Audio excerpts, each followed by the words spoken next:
Welcome to the Root Podcast, the podcast that gets to the root of natural hair care. I'm Nisha D, your host and your personal hair guru. I've spent over 20 years as a hairstylist. I've taught color and cutting around the world, and I'm a certified hair loss practitioner. If you're a woman who wants to unlock the secrets of your natural hair, you're in the right place. On this podcast, we'll dish out the best tips, tricks, and insider secrets to help you rock your natural hair with confidence. Whether you're looking for a new style, battling frizz, or curious about hair health, we've got the scoop. Thanks for joining us on To The Root. It's time to embrace your natural hair journey. Let's go.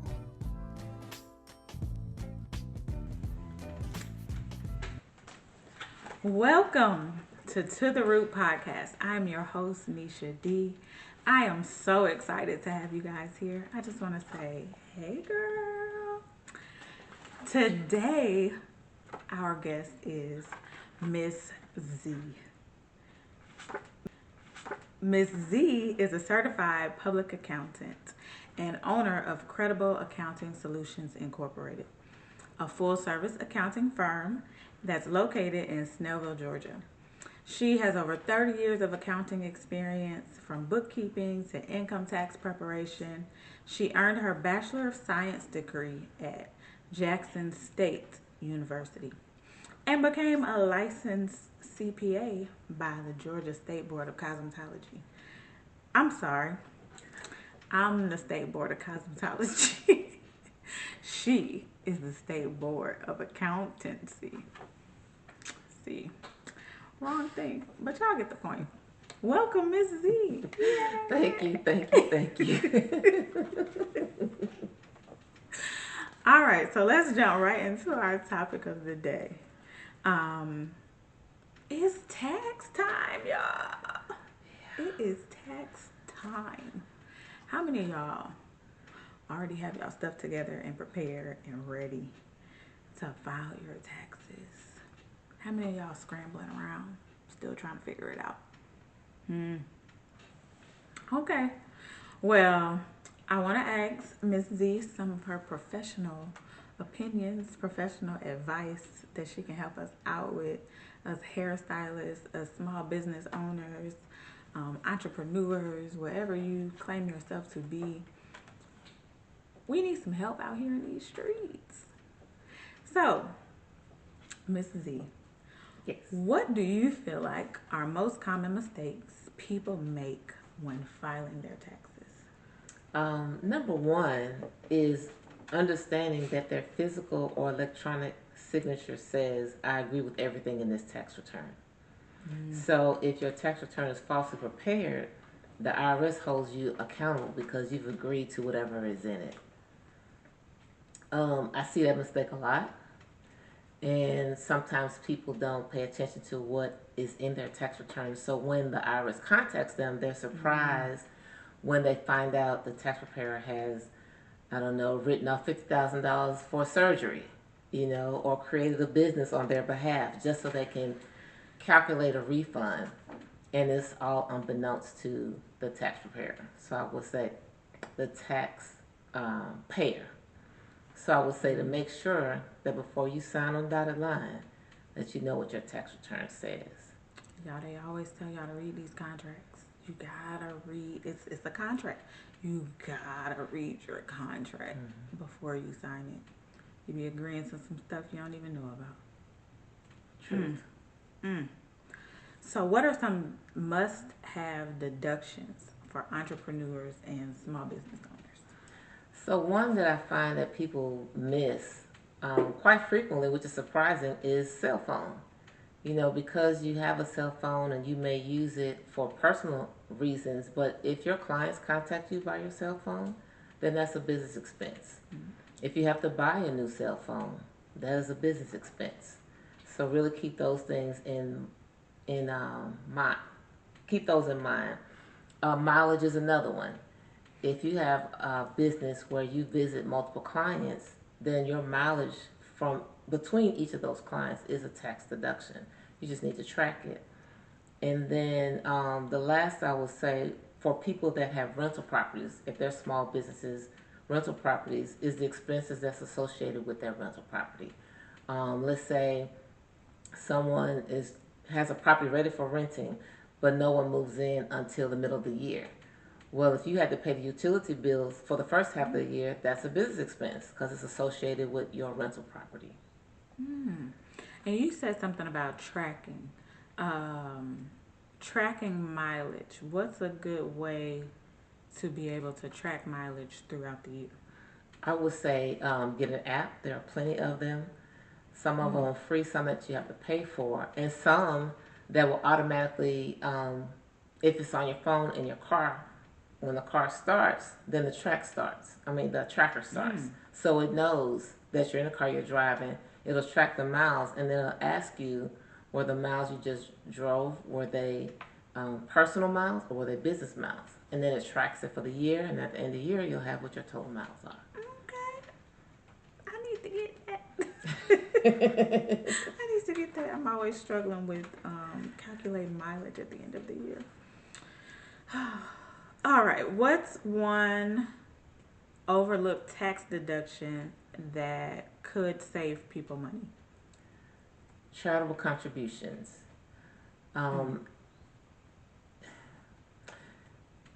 It's a deduction that may not fit every situation, but it does not hurt to have it ready just in case it could help you.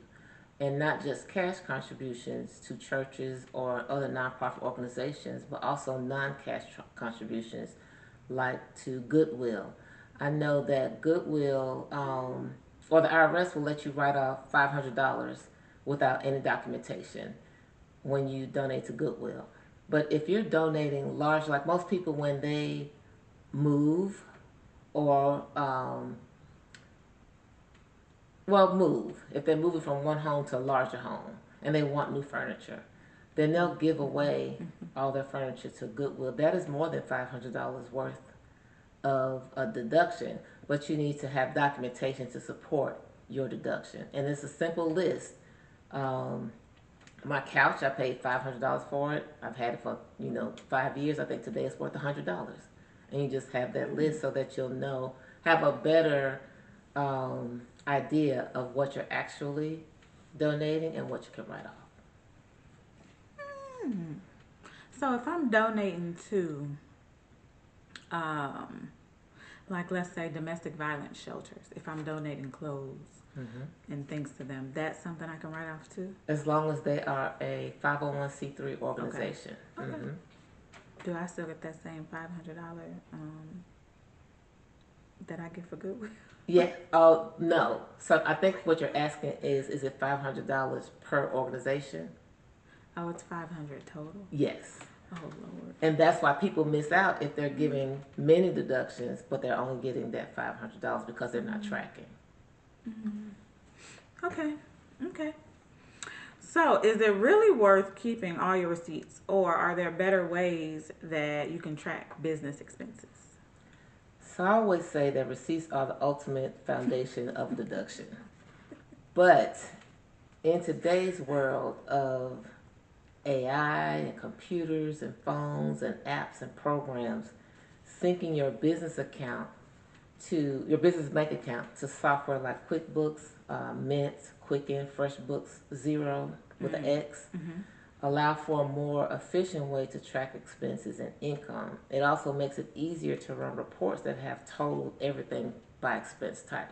So then you don't have to, if you're doing this manually, then at the end of the year, you have to go through your bank statement, add up all my gas purchases. I got to add up all my supplies. But if your account is synced and you go in and describe or choose the account that each expense or each transaction is, then at the end of the year you just print a report that has already told those things for you. Interesting. It sounds like a lot. It does sound like a lot, but it saves time at the end. I bet. I'm very still old fashioned. I don't have any apps. I just keep all my receipts. I keep all my receipts in a little accordion. That's what it's called. Accordion file. Yeah, Mm-hmm. yeah. And I just sit down and total them up at the end of the year. Oh, if someone gets audited, what's the first thing they should do? Definitely gather all their files and contact a tax professional. And I say different from the one who filed the audited tax return. So if you get a letter from the IRS and they say we're auditing your 2023, and if you paid someone or had someone do your 2023 tax return, I would not go to them with trying to fix that situation, because they may be the reason why you had to get an audit. Okay, I was just about to ask why. Yes. But that makes sense. If 90, you wrote off that $50,000 surgery, what you gonna do now? How did we get here? 90% of the time when clients contact me with a letter for audit, and what it says in the letter is, we are disallowing these expenses unless you can prove them. And so then they give it to me and I look and I say, well, did you have a $25,000 surgery? They said no. That's a problem. Do you own a business that had $50,000 worth of expenses? No.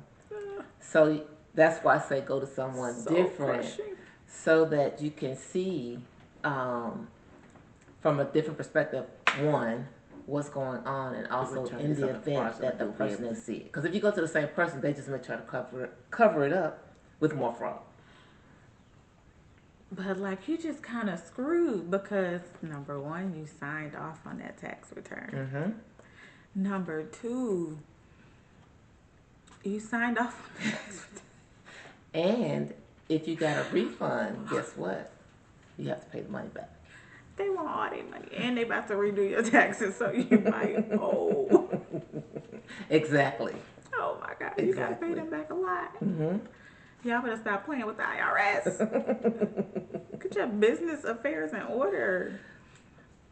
And I will also say that the IRS has something called a taxpayer advocate, and they are a person that you think that they're not there to help the taxpayer, but they really are. Are they like, what do you call it? What are the legal, what are the attorneys that they give you? Like a court appointed attorney? Oh, like for a pro bono type thing? Yeah. Sort of, kind of. Okay. Yes.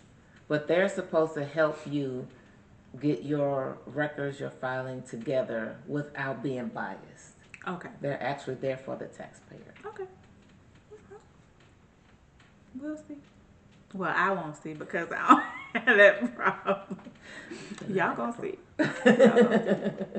Oh, I forgot to say this in the beginning when I was doing her bio.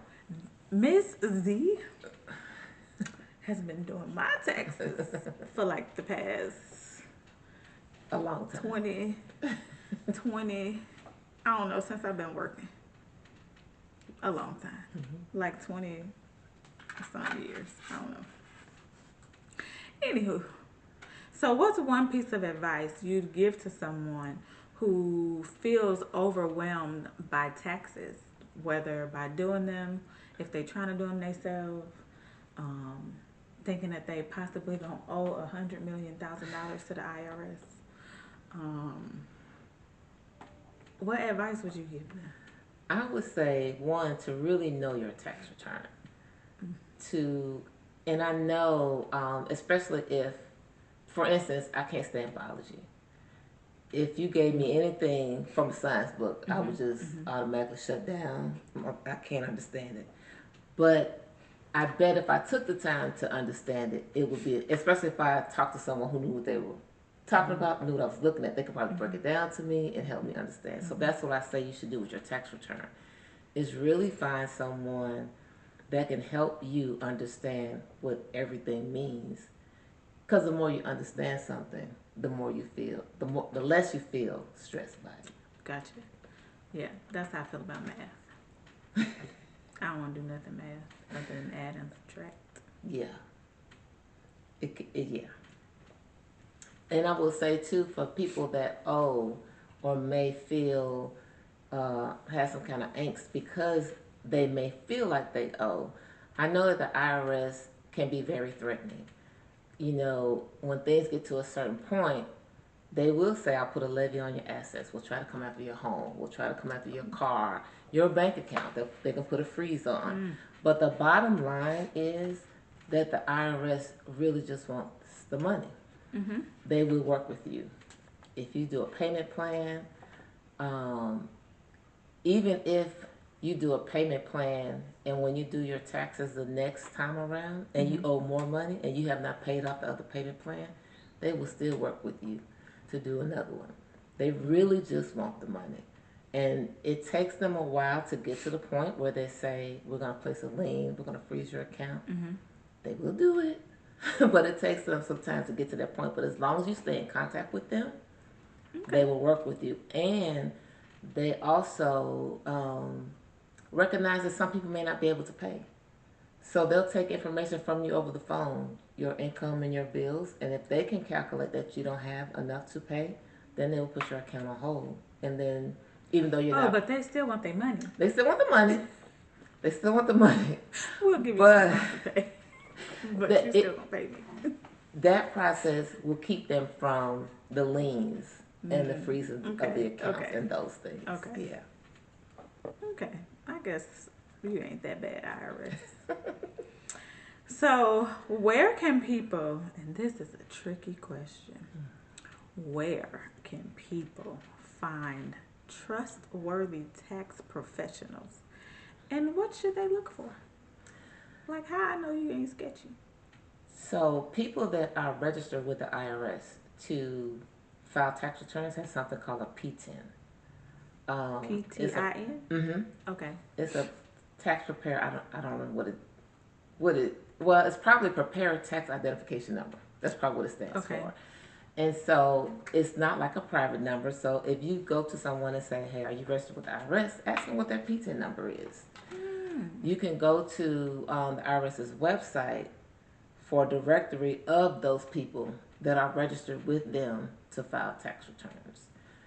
It can be CPAs like myself. Attorneys are also eligible for filing tax returns, and then what they call enrolled agents. And those are people that are taking courses for the IRS to certify them to file taxes. Okay.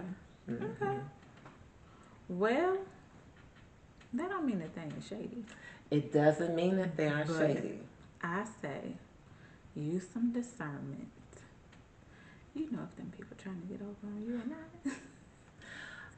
I will say that if someone promises a large refund, those are the people to steer from. That have like the not billboards, they're like flyers or whatever to say we give $10,000 or $5,000 tax returns. Yes, because everybody's tax return can be, or tax situation can be different. Even between me and you. You can't with guarantee the same, both of us $5,000. Exactly. And usually when they're advertising those amounts, they're targeting certain people too. So the shady people that want the shady that want the shady accountant. Y'all have got to do better out here in the world. Can I get one more thing about the shady person? Yes. If they will not sign Give us all the things. If they won't sign the tax return, that is definitely a sign. I have seen people that have paid someone to do their taxes, but when they file it as if the person did their own taxes, and so there's no no trace back to them. Right. Wow. The shade. And the last, if a person won't let you see the tax return. If before they submit it and you say, can I view? Can I look at it before I sign? What am I signing? A lot of the shady people will just show you that one page. This is your refund. This is how much that you owe me. But they don't show you the breakdown of. Exactly. Y'all, honestly, I don't even know what the paper looked like other than the signature page because, like I said, Miss Z has been, but that's me. Like, it's because I trust her to do my taxes. It's not that she hasn't shown me or hasn't offered to show me, I just be like, nah, it's okay. I don't need to see all that. She already know that she did what she was supposed to do. But this has been some great information. I hope you guys have gotten some nuggets, some tips, some ways to do better on keeping up with your money, keeping track of your money, and being able to file your taxes so that we're not out here doing shady things. Like, it's real out here. So, again, I thank you all for joining us this month on our topic. I can't wait to see you guys again next month. If anyone is interested in sponsoring the show or being a guest on the show, or if you have some topics that you would like to have discussed, let us know. Information will be below in the description, as well as Mrs. Z's website if any of you want to contact her for any further questions, or if you would like to get your taxes done before April 15th, let her know. Thank you again. Don't forget to like, share, and subscribe this video so that you are first to know when the new episodes drop. Thank you again for joining To The Root Podcast, where we get to the root of the problem. It is time to now embrace your natural hair care journey. Let's go.